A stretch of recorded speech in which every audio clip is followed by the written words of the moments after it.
guys, pag-usapan lang natin ang breaking news. Finally guys, may pasabog ang mga fans. Nagising na sila sa katotohanan, magkakabalikan ang Katniel. Siyempre guys, no? Sa dami nga naman kasi guys, mga bali-balita patungkol umano kina Daniel Padilla at Catherine Bernardo. Nagpapatuloy pa rin guys ang kiligan. Nararamdaman kasi guys na maraming tao yan.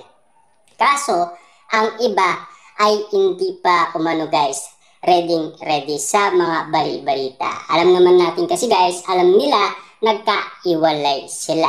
Pero hindi nila alam kung ano ang ginagawa ni Catherine Bernardo at Daniel Padilla. Kahit sabihin natin guys, paliiman silang nagkikita, walang masama. Kasi alam naman natin guys, no?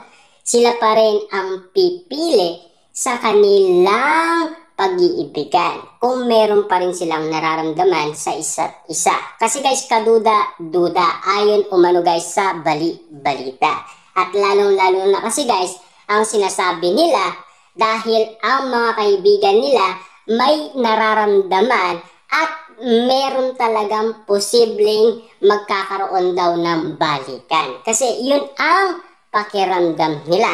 Yun kasi guys ang manifest nila or prediction sa nangyayari. At lalong-lalo na guys, no, ang sinasabi umano guys ng mga fanny dahil sa nababalitaan nila, parang may nararamdaman na rin sila paunti-unti. Kasi alam na naman natin guys, nagkasundo na ang mga Katniel fans. Dahil alam naman natin kasi guys, naati sila sa dalawa. Ang iba napunta kay Catherine Bernardo, ang iba napunta kay Daniel Padilla. Hindi lang natin alam guys kung bakit ganon ang naging setup ng kanilang mga fanny. At lalong-lalo na ngayon, siyempre pinag-uusapan ng kanilang idolo. Napakasaya nila dahil ramdam na maraming tao ang kakaibang eksena na ginagawa ni Catherine Bernardo at Daniel Padilla. Kita nyo naman guys ang paramdam nila, di ba? Kakaiba man sa panlasa ng iba, pero para sa iba, parang may katotohanan na. Kasi kahit ang balita, may nararamdaman na. At kahit ang ABS-CBN, may paliwanag umano sa ginagawa ni Catherine Bernardo at Daniel Padilla. Pero hindi pa rin niya alam kung ano ang level at kung ano ang meaning na mga kinikilos ni Daniel Padilla at Catherine Bernardo. Pero para sa atin guys, no, ang nararamdaman natin kasi, yun yung kilos nila. At lalong-lalo na kasi guys, ang mga regalo nila sa isa't isa ay sinusuot pa rin nila. Kasi nagsimula yan guys kay Daniel Padilla na hindi niya pa rin binibitawan. Simula naghiwalay sila hanggang mapag-usapan sila, hindi pa rin bumibitiw si Daniel Padilla. Hanggang ngayon, mahal na mahal pa rin niya si Catherine Bernardo. Siyempre guys, hindi niya pinagpalit kahit kanino si Catherine Bernardo. Alam naman natin guys, no, kung may kakaiba man sa mga bali-balita na issue at intriga, pero hanggang ngayon guys, wala. Nananatili pa rin guys, single si Catherine Bernardo at si Daniel Padilla. Sa dami nga naman kasi guys na pag-usapan, walang katotohanan. Kita nyo naman guys, no? Hanggang ngayon single pa rin sila. Lalo-lalo na guys, si Catherine Bernardo, may 5 na pag-usapan. Pero hanggang ngayon, wala pa rin ni isang pumasa. Pero at least, alam naman natin guys na hanggang ngayon, nagmamahalan pa rin sina Daniel Padilla at Catherine Bernardo. Kasi nalaman na rin guys ng mga fanny. Finally, nagising na rin sila sa katotohanan sa mga bali-balita. Alam naman natin kasi guys, no? Ramdam ng ibang tao, pero sila nagbabardagulan pa rin. Kasi nahati nga naman sila sa dalawa. Siyempre guys, alam naman natin na noong pinag-uusapan na yan, si Daniel Padilla na ang umamin sa atin. Kasi nung nag-renew si Daniel Padilla ng kontrata, ang sinasabi niya, ang iba daw umalis sa poder niya. Siyempre, pumunta sila kay Catherine Bernardo. Sinuportaan si Catherine Bernardo at iniwan si Daniel Padilla. Pero, ayon naman guys kay Daniel Padilla, ako na ang bahala sa lahat. Pero karagdagan guys na sinasabi ni Daniel Padilla, hindi niya pa rin makakalimutan si Catherine Bernardo.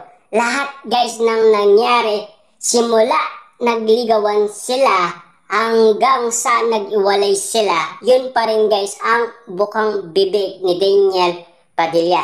Sa lahat ng naranasan nila hanggang ngayon, nananatili pa rin guys sa puso ni Daniel Padilla si Catherine Bernardo. At ganoon din guys si Catherine Bernardo, nananatili pa rin sa puso niya si Daniel Padilla at sa isipan niya. Kaya nga naman guys, no, lahat ng mga napag-usapan sa social media ay wala ni isang nakapasa. Pasado pa rin guys si Daniel Padilla kay Catherine Bernardo. Sa dami man mga issue guys, no, uuwi at uuwi rin pala si Catherine Bernardo kay Daniel Padilla. At least, alam naman natin guys, diba? Magkatabi daw ang condominium ni Catherine Bernardo at Daniel Padilla. Yan lang kasi guys ang inaasahan natin na makuha ang mga detalye sa mga netizens, mga balita. Kasi breaking news nga naman kasi yan guys. Kasi binabantayan yan lahat ng mga kaganapan. Lalong-lalo na kasi guys, malakas na scoop yan para sa balita. Kasi alam naman natin guys, si Catherine Bernardo, superstar na. Siyempre alam naman natin guys, famous yan. Lalong-lalo kasi guys, pinag-uusapan yan sa social media simula nang mag-iwalay sina Daniel Padilla at Catherine Bernardo. Siyempre alam naman natin guys, patok na patok si Catherine Bernardo at malakas na malakas si Catherine Bernardo guys, lalong-lalo na sa PGT Season 7. Na alam naman natin kasi guys, si Catherine Bernardo ay hindi talaga nawawalan ng suporta. Kita nyo naman guys, no, mapagbigay noon pa man si Catherine Bernardo sa kanyang mga fans. Si Daniel Padilla lang guys ang hindi mapagbigay noon sa kanyang mga fans. Pero ngayon, binago na guys ni Daniel Padilla ang kanyang kaugalian. Mapagbigay na rin siya kahit siya ay pagod na pagod at puyat na puyat. Naiintindihan niya na guys ang ibig sabihin na ginagawa ni Catherine Bernardo noon. Na hanggang ngayon guys, ginagawa pa rin ni Catherine Bernardo. Siyempre guys, mga fans yan. Kung hindi dahil sa kanila, wala sila sa kinalalagyan nila ngayon. Siyempre guys, pwede silang mapalitan. Diba? Yun lang kasi guys ang gusto ng mga fans.